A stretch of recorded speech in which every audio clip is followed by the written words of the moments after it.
Cynthia Jarrett collapsed and died on October the 6th last year after police raided her Tottenham home. Relatives claimed she had suffered her fatal heart attack after being pushed by one of the officers involved in the search. They're disappointed. They wanted the report to recommend the men be disciplined. The family solicitor summed up their feelings.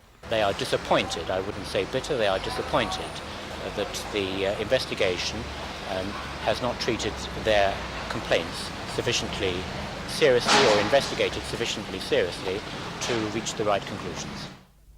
It emerged at Cynthia Jarrett's inquest that she already had heart disease. A verdict of accidental death was returned, but her daughter Patricia alleged the search took place without a warrant. The police claimed they had one. No one will ever know for certain who's right. As a direct result of this, the rules are to be tightened up.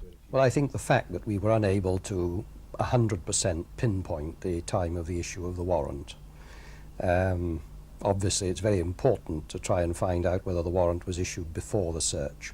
The officers assert that it was, the family assert that it wasn't. It would have been helpful all round if the magistrate had been required to put the time of the warrant on the warrant.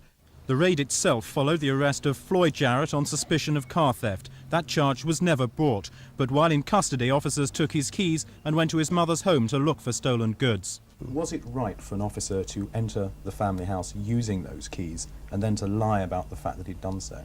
It wasn't very sensible, but bear in mind that if the warrant officers had the warrant, and they claim they did, and there seems to be evidence that they did, they would be entitled to break in if they didn't get any response.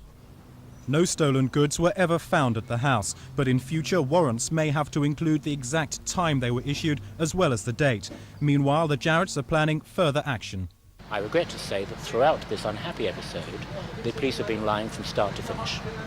So where do you go from here? Where do the family go from here? The family were waiting for the outcome of the director's report and the police complaint authority's report before deciding what further action. They've already instructed me today that they wish to proceed with whatever civil remedies are open to them.